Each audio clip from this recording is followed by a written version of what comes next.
Good morning, students.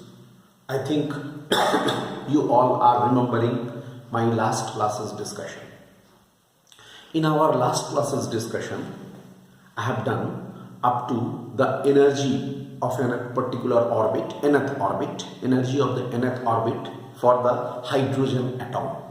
In case of that hydrogen atom, I have written here En is equal to, up to this mark we have done, En is equal to minus twice pi square mk square e to the power 4 by n square h square. All the terms are known to you. N is the principal quantum number. I remind you that is N is the principal quantum number. It is actually giving the orbit, order number of the orbit.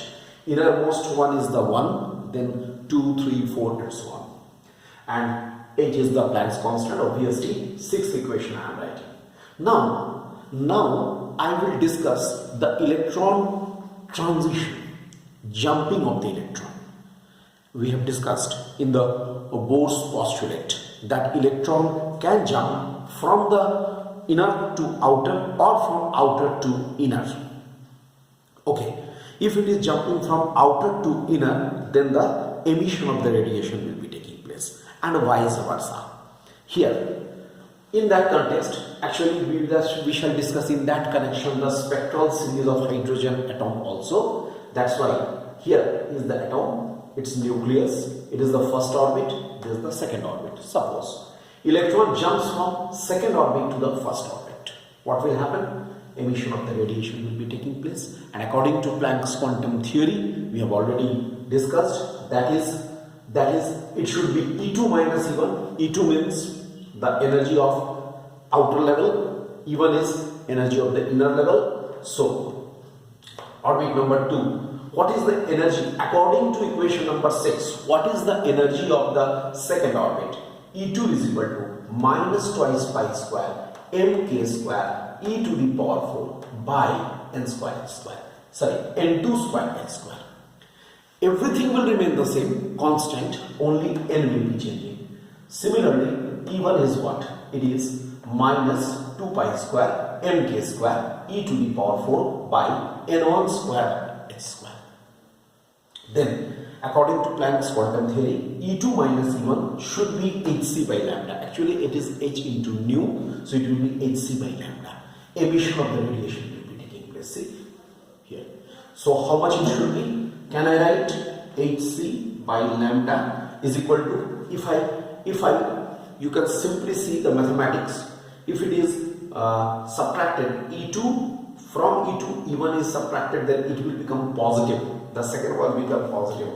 I hope you are agreed. Twice pi square mk square e to the power 4 by h square. Here I can write 1 by n1 square minus 1 by n2 square. Very simple. Because it will become positive. So, what is 1 by lambda? That is equal to twice pi square mk square e to the power 4 by ch cube 1 by n1 square minus 1 by n2 square. I can write this also. So finally, this here 1 by lambda, this is called wave number. Wave number 1 by lambda should be, it is r into 1 by n1 square minus 1 by n2 square. I can write this 1 by n1 square minus 1 by n2 square. Here I write where r is equal to twice pi square mk square e to the power 4 by ch cube. It is equal to 1.097 into 10 to the power 7 meter inverse. And what is this called? It's a constant quantity. It is called the Rydberg's constant. This is a constant quantity. See, 1.097 into 10 to the power 7 meter inverse. It is called Rydberg's constant. Very important equation. To explain the hydrogen spectra, it is very important equation. Just be careful, dear students. I think all of you will remember, and just by putting the values of N1 and N2, we can easily find out the wavelengths of all the spectral series. These are the spectral series given in the figure. So this formula is very important. This is actually, as far as mathematical point of view is there, mathematical point of view, up to this mark we are coming. Now let us come to the hydrogen spectra. This is the hydrogen spectra. This is n is equal to 1. In the last class I told you n is equal to 1. There is a long gap. Here n is equal to 2. Then gap is shorter. 3, n is equal to 4, n is equal to 5. As we are going upper and upper, higher and higher orders, the gap is becoming smaller and smaller. Less and less. The gap is becoming less and less. Like this. And in this way the spectral series, I hope you must be familiar with this. Spectral lines can be obtained in this way. So how can we discuss these spectral lines? Obviously with the help of this formula. Keeping in mind R is equal to 1.097 into 10 to the power 7 meter inverse. How can we discuss it? I hope we have completed its work. That's why I am removing it from here. Now, first one, for N1 is equal to 1, N2 is equal to 2, 3, 4, 5 and so on. Okay, N is equal to 1, N1 is equal to 1 initial, and all transitions are from others. Here, what we are getting? We are getting Lyman series. Lyman series. Okay, Lyman series, it is always be lying in the ultraviolet region. And I think students, you must be knowing how to find out the wavelength of the first member of the Lyman series. For that I will put N1 is equal to 1 and N2 is equal to 2. Like this. Number 2, for N1 is equal to 2 and N2 is equal to 3, 4, 5 and so on. What we shall get? We shall get Balmer series. It is in the visible region. Then number 3, for N1 is equal to 3 and N2 is equal to 4, 5, 6 and so on. We shall get Paschen series. Paschen series. Where it is? It is in the infrared region. Then number 4, for N1 is equal to 4, N2 is equal to 5, 6, 7 and so on. We shall get bracket. It is the bracket series. Where it is?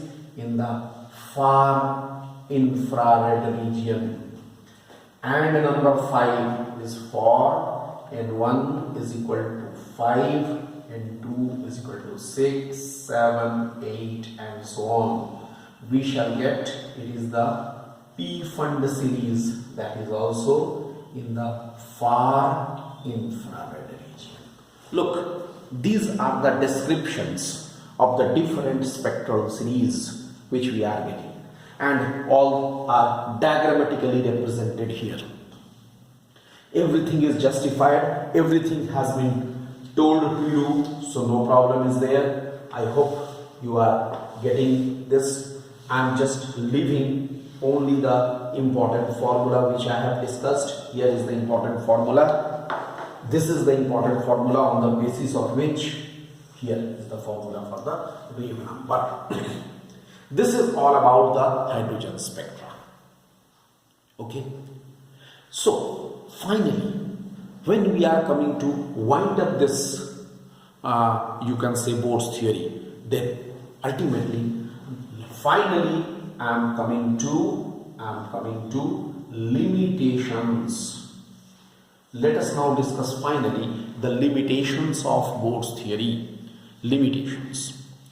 Although Bohr's theory and all, these are very much helpful in discussing all the aspects of the atom, but it is suffering from a number of limitations. What are these limitations? Let us now see. You can write down also. The first limitation, number one. This theory is applicable only in case of hydrogen-like atoms. This is a limitation.